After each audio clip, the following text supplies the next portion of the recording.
One of the ways we get over our curses is by acknowledging them. Chicago is a place, at least looking through the lens of rap music, has been deemed a very, very dangerous place. A place where if you're lucky enough to build a stable career and live there at the same time, you're undeniably blessed or lucky, whichever you believe in. Before we get into this video, I want to say I appreciate all of you guys who watch the videos. Y'all give me that motivation to keep uploading, and for that, I thank you. Like the video and subscribe if you're new.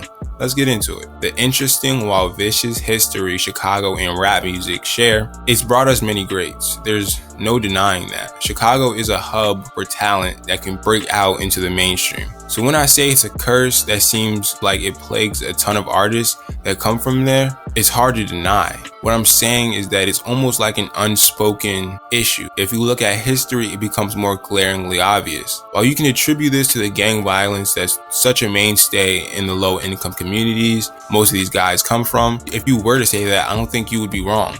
All I'm saying is that it seems that a clear cycle is being presented. In music, there's a certain stigma that comes when someone mentions they're out of Chicago. It's almost like you know they've been through a place that seems like it would be darkness lurking at every turn. Let's look at popular rapper Lil Durk. Chicago's street violence had an impact on many of his early releases. He grew up on the south side of Chicago. His father was incarcerated when he was 7 months old. He served 22 years before being released in 2019. His mother was a nurse, raised him and his 3 sisters. Times were hard in their family. He struggled from lack of food. Sometimes adversity is what helps us grow. And Lil Durk used these hard times as motivation to succeed. He first gained a following through MySpace and YouTube. Lil Durk took his career more serious after becoming a father at 17.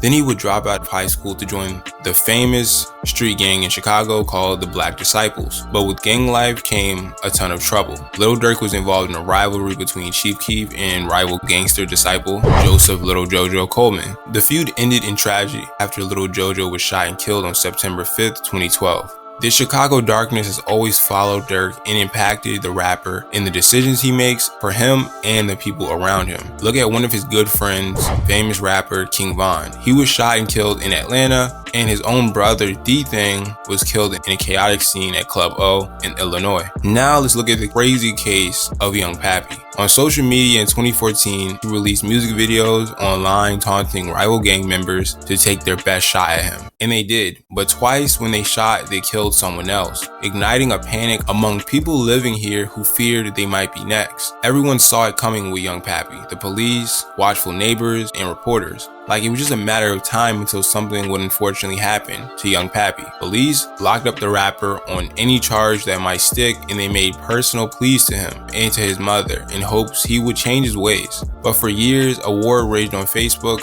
Twitter, Instagram, and YouTube between Young Pappy's gang and his rivals, often spilling over into reality in spurts of violence that left otherwise quiet neighborhood streets stained with blood. Former Rogers Park police commander would say, the videos were technological kerosene, fueling the gang war raging on the street. In the early morning hours of May 29th, whoever was gunning for him didn't miss, putting 2 bullets in his back while he walked down a residential street in Uptown. The songs, the videos, the tweets, and the bloodshed seemed to be what would get the 20-year-old killed. Last but not least, let's look at the case of L.A. Capone. From the south side of Chicago, he was an up-and-coming rapper closely associated with Lil Durk, who has appeared in some of his videos. Just like Chief Keef and Lil Durk, he was a member of the Black Disciples gang and was often seen in videos with fellow rapper Rondo No. 9. On September 26, around 6 p.m., L.A. Capone went to look for his ride as he was walking down an alley near 70th Street and Stony Island Avenue. He was approached by an assailant on foot, and 4 shots were soon fired, hitting him in his thigh and lower back. He would be killed in the same city he was born in.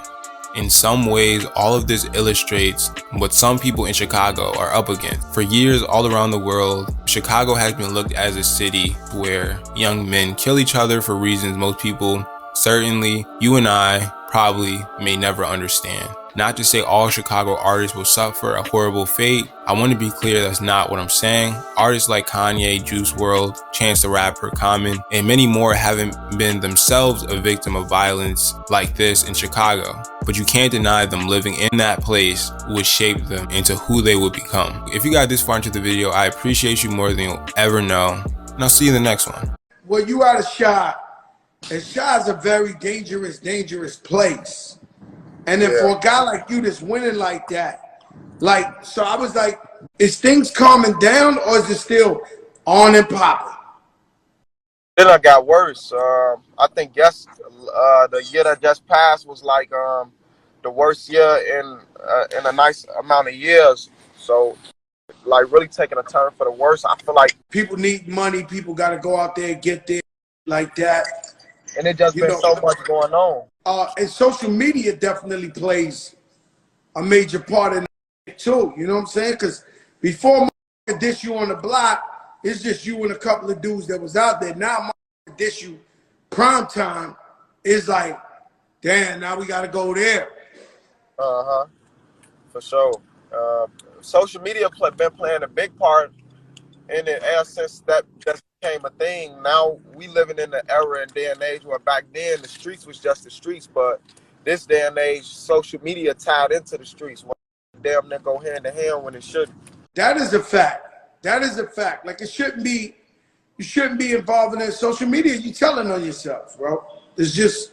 So, There's no way around it. And the thing I never understood, right? And we get back to the positive, but you know, every time I go to Chicago, especially in the winter, like 20 below zero, and I'm like, how do they find time to catch a motherfucker in 20 below zero? and figured out the science to they really done adapted to their climate. So it don't matter the weather. When you serious about what you're doing,